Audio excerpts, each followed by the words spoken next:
네, 이번 영상에선 중국 구매 대행 사업으로 매출을 잘 내는 셀러들과 매출을 못 내는 셀러들은 어떤 차이가 있는지, 잘 판매하는 셀러들은 어떤 전략을 갖고 구매 대행을 하고 있는지 분석해 보겠습니다. 목차는 다음과 같습니다. 첫 번째 소싱, 두 번째 가격, 세 번째 대표 이미지, 네 번째 옵션명입니다. 설명드리기 앞서 제가 잘 파는 셀러들과 못 파는 셀러들을 나누는 기준이 무엇인지 말씀드리고 시작하겠습니다. 전 스마트 스토어에 들어가서 베스트 상품이 몇 개 떠있나를 기준으로 봅니다. 베스트 표시는 3일 안에 판매된 상품에 딱지가 붙는 것이고요. 뉴 표시는 최근에 올린 상품에 붙는 것입니다. 이 구매 대행 셀러는 3일 안에 15개의 제품을 판매했겠네요. 스마트 스토어에서 하루에 5개의 주문을 받고 있구나 라고 예측 가능합니다. 다른 마켓들까지 합치면 하루 주문량이 꽤 되겠죠. 네, 그럼 지금부터 판매를 잘하는 셀러와 판매를 못하는 셀러의 특징을 비교해 보도록 하겠습니다. 첫 번째 소싱입니다. 지금 보여드리는 스토어는 제 기준에선 판매를 못하는 셀러입니다. 이유는 상품을 5,000개를 올렸지만 3일 안에 판매되는 제품이 하나도 없기 때문입니다. 이 스토어는 더 심합니다. 1만 개를 올렸지만 판매가 하나도 안 되고 있습니다. 이 두 스토어의 공통점은 무엇일까요? 바로 쓸데없는 가지치기를 계속 한다는 점입니다. 가지치기란 비슷한 상품을 한 번에 여러 개를 올리는 전략인데요. 다시 한번 보겠습니다. 두 셀러의 상품 목록을 보시면 킥보드, 시계, 가방 같은 품목을 여러 가지로 업로드하고 있습니다. 제 유튜브 영상을 봐주신 분들이라면 아마 아실 텐데 이 가지치기 방법은 절대 하시면 안 됩니다. 각 마켓에는 업로드할 수 있는 상품 수가 제한되어 있습니다. 이 가지치기를 계속 하게 된다면 쓸데없이 상품 수만 차고 결국 새로운 사업자를 계속해서 내야 됩니다. 사업자는 낼수록 업로드 프로그램 비용도 당연히 더 늘어나고요. 자, 그럼 반대로 잘 판매하는 셀러들은 어떻게 하고 있을까요? 이 셀러분은 5,800개를 올렸고 3일 안에 판매된 제품 수가 9개나 나옵니다. 최근 등록 상품을 보겠습니다. 앞에 두 개는 실수로 중복돼서 올린 것 같고 나머지 제품들은 어떻죠? 겹치는 게 하나도 없다는 걸 알 수 있습니다. 다음 스토어를 보겠습니다. 이 셀러는 9,400개를 올렸고 3일 안에 판매된 제품이 10개입니다. 이 셀러의 최근 등록 상품을 보면 역시 겹치는 게 하나도 없네요. 다음 셀러도 마찬가지입니다. 캡처 화면엔 안 보이지만 베스트 딱지가 총 12개가 떠 있었는데요. 최근 등록 상품을 눌러보면 이분 역시 겹치는 게 아예 없습니다. 잘 파는 셀러들과 못 파는 셀러들의 차이가 느껴지시나요? 판매를 잘 못하는 셀러들은 상품 다양성이 부족하고 한 품목을 올릴 때 비슷한 품목을 여러 가지를 올리는 가지치기 전략을 사용을 합니다. 하지만 반대로 잘 판매하는 셀러는 가지치기를 하지 않습니다. 그 대신 다양성을 더 늘리죠. 이 가지치기 전략이라는 건 상품수 낭비의 지름길이거든요. 만약 여러분이 들었던 강의 중에서 이 가지치기 방법을 적극적으로 활용하라는 강사가 있다면 그 강사는 업로드 프로그램을 같이 판매하고 있을 가능성이 매우 높으니까 조심하시길 바랍니다. 다음 두 번째 목차는 가격입니다. 객단가라고 하죠. 가지치기를 하지 않는 것, 그 다음으로 중요한 내용이 바로 이 객단가 부분인데요. 먼저 판매를 잘 못하시는 셀러분들의 스토어를 보겠습니다. 최근에 올린 상품들을 보면 39만원, 53만원, 26만원, 14만원, 22만원 등 가격대가 다소 높게 형성되어 있다는 걸 알 수 있습니다. 제품군들을 보면 공구, 산업용 장비 등에 초점이 맞춰져 있죠. 다음 스토어를 보겠습니다.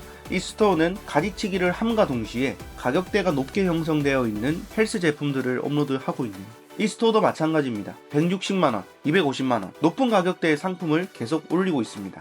이 세 스토어의 공통점은 3일 안에 판매된 제품이 2개 이하로 매우 적다는 것입니다. 대부분의 구매 대행 셀러분들이 이렇게 객단가가 높은 상품들을 위주로 업로드하고 있습니다. 애초에 이런 고가의 기계류 제품들은 찾는 수요가 너무 적기도 하고 소비자들한텐 구매 장벽이 높기 때문에 다른 제품들과 비교를 많이 하게 됩니다. 제품을 5,000개, 10,000개를 올려도 주문이 잘 안 들어온다는 셀러분들을 만나보면 대부분 이 전략을 사용하고 있죠. 반대로 잘 파는 셀러들의 스토어를 보겠습니다. 이 스토어의 베스트 판매 평균가는 11만원이었고요. 두 번째 스토어의 베스트 판매 평균가는 25,000원, 세 번째 스토어는 97,000원 정도였습니다. 실제로 판매가 잘 되는 가격대는 15만원 미만이라는 걸 알 수 있을 텐데요. 저도 50만원이 넘어가는 고가의 상품은 정말 가끔씩 주문이 들어오고 거의 95% 이상은 이런 10만원 미만의 제품들이 거의 답니다. 여기서 질문 하나만 드리겠습니다. 5만원짜리 10개 파는 게 나을까요? 아니면 50만원짜리 1개 파는 게 나을까요? 만약 똑같은 돈을 번다면 주문 처리를 10번 하는 것보다 한 번에서 버는 게 이득일 텐데 라는 생각을 할 수도 있습니다. 이 질문에 대한 대답은 셀러마다 개인차가 있겠지만 제가 생각하는 정답은 온라인 경험이 많이 없는 초보라면 객단가가 낮은 제품을 여러 번 판매하시는 경험이 훨씬 좋다고 생각합니다. 이 주문 처리에 익숙해지는 재미도 있고 가끔씩 들어오는 고가의 제품에 매출을 기대기보다는 가격은 낮지만 여러 개의 주문을 받아서 안정적으로 매출을 유지시키는 방법이 초보 입장에선 훨씬 낫거든요. 그래서 저가의 제품들로 매일 주문이 들어오게끔 한 두세 달 정도 시간을 쏟으시고 점진적으로 고가의 제품을 노리는 것을 추천드리겠습니다. 다음은 썸네일입니다. 구체적으로 설명드리면 소비자가 상품을 네이버 쇼핑 탭이나 쿠팡에서 클릭하기 직전에 보는 이미지를 말합니다. 이 대표 이미지 또한 잘 파는 셀러와 못 파는 셀러의 차이는 존재했습니다. 판매수가 적은 셀러부터 보여드리겠습니다.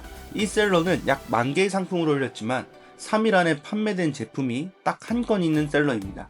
이분의 대표 이미지를 보고 있으면 중국어가 삭제 안 되어 있는 제품이 보이기도 하고 비율이 안 맞아서 좌우가 잘려있는 이미지가 보입니다. 밑으로 내려보겠습니다. 대표 이미지만 보고 어떤 제품을 판매하는지 물음표가 생기는 이미지도 몇 개 보이실 겁니다. 특히나 밑에는 중국어 대표 이미지가 굉장히 많이 보이네요. 주문이 안 들어오는 이유를 딱 하나로 단정 지을 수는 없겠지만 전 이 썸네일의 문제가 50% 이상 된다고 생각을 합니다. 소비자는 우리 제품을 딱 두 가지만 보고 클릭을 할까 말까 고민을 합니다. 바로 썸네일과 가격이죠. 가격은 주변 제품들에 비해서 조금 비싸도 눌러보지만 이 썸네일이 이렇게 엉망이라면 애초에 누를 생각조차 하지 않습니다. 클릭 자체를 안 하기 때문에 썸네일은 굉장히 중요한 문제라는 것을 기억해 주시길 바랍니다. 반대로 잘 판매하는 셀러들의 썸네일을 보겠습니다. 제품이 무엇인지 1초 만에 판단이 가능하고 중국어가 하나도 안 보입니다. 비율도 당연히 잘 맞췄고요. 어떤 제품은 흰 배경을 쓰는 이미지가 있고 어떤 제품은 배경이 자연스럽게 들어가 있는 이미지를 쓰는데 사실 전 제품만 잘 보인다면 어떤 이미지든 크게 상관은 없습니다. 하지만 저는 배경이 있는 이미지를 주로 활용하는 편입니다. 왜냐면 다 흰 배경을 쓰고 있기 때문에 좀 더 눈에 띄기 위해선 배경이 들어간 이미지가 더 클릭을 받지 않을까라는 생각을 해서 배경이 있는 이미지를 잘 활용하고 있습니다. 다시 정리하자면 대표 이미지는 중국어를 삭제를 하셔야 되고요. 제품이 잘 보여야 되면서 비율이 잘 맞아야 됩니다. 네, 다음은 옵션명입니다. 썸네일과 가격은 소비자가 클릭을 해볼까 라며 고민하는 단계고 옵션명은 구매를 할까 말까 결정하는 단계입니다. 전환율은 상세 페이지에서 결정되는 게 아닌가요? 라고 생각할 수 있는데 원칙적으로 맞습니다. 맞는데 구매 대행 상세 페이지는 다 똑같다는 걸 알고 계셔야 됩니다. 중국 상품을 그대로 판매하기 때문에 경쟁자들과 나의 상세 페이지 전환율은 거의 동일하다라고 보시면 됩니다. 그래서 저는 차별을 둘 수 있는 부분이 이 옵션명이라고 생각을 합니다. 먼저 잘못된 옵션명을 보여드리겠습니다. 구매된 셀러분들은 이 정도 옵션명만 봐도 어떤 차이가 있는지 대략 아실 테지만 이 제품을 처음 보는 소비자라면 어떤 생각이 들까요? 당연히 연막 창고는 뭔지 담배찐이 뭔지 아무것도 모르겠죠. 저라면 이 옵션을 담배찐, 연막 창고를 빼고 1병, 2병, 3병 이렇게 세 옵션으로 구성을 했을 것 같습니다. 두 번째 옵션입니다. 반복되는 단어가 눈에 보이실 겁니다. 아연 도금 소재라는 건데 재질은 다 똑같기 때문에 굳이 저라면 재질을 언급하지 말고 사이즈와 색상만 깔끔하게 정리해 줄 것 같습니다. 세 번째 옵션입니다. 이 옵션은 한시적 포토, 당일 주문, 10년 불량품 이런 옵션은 애초에 삭제를 해버립니다. 옵션명을 도대체 왜 이렇게 하느냐? 이 셀러분들은 그냥 하루 업로드 양을 지키기 위해서 제품 가공에 시간을 많이 쏟지 않기 때문입니다. 초보분들은 이렇게 5,000개, 10,000개를 올리지 마시고 차라리 옵션명을 제대로 가공을 해서 2,000개, 3,000개 올리시는 게 훨씬 주문이 잘 들어오실 겁니다. 자, 그럼 잘 판매하는 셀러들의 옵션명을 보겠습니다. 되게 간단하지 않나요? 불필요한 말을 지우고 사이즈, 색상, 기능적인 핵심 부분만 남깁니다. 만약 옵션명이 너무 복잡하다면 그대로 두는 게 아니라 가운데 옵션처럼 스타일 형태로 바꿔서 기재를 하셔도 됩니다. 하나 재밌는 점은 이 상품과 이 상품은 똑같은 상품입니다. 왼쪽 셀러는 1만 개를 올렸지만 3일 안에 1개밖에 판매가 안 되고 오른쪽 셀러는 5,000개를 올렸지만 3일 안에 9개를 판매하고 있습니다. 네, 마지막으로 최종 정리 한번 하고 마무리하겠습니다. 잘 못 파는 셀러는 가지치기 전략을 사용하며 제품의 다양성이 부족한 반면에 잘 파는 셀러는 가지치기를 사용하지 않고 다양한 제품을 소싱합니다. 못 파는 셀러는 썸네일에 중국어가 들어가 있고 비율이 안 맞아서 좌우가 잘리는 반면에 잘 파는 셀러는 중국어를 삭제를 하고 비율에 맞는 흰 배경 또는 배경이 들어간 이미지를 활용하고 있습니다. 마지막으로 옵션명은 못 파는 셀러는 복잡하고요. 이해가 잘 되지 않는 반면 잘 파는 셀러는 굉장히 단순하게 짓습니다. 핵심 내용만 남긴 채로요. 네, 여기까지가 제가 준비한 내용이고요. 다음 영상에선 이 내용을 토대로 제가 직접 어떻게 작업을 하는지, 처음부터 끝까지 가공 작업을 어떻게 하는지 영상을 찍어서 올려보도록 하겠습니다. 기다려 주셔서 감사합니다.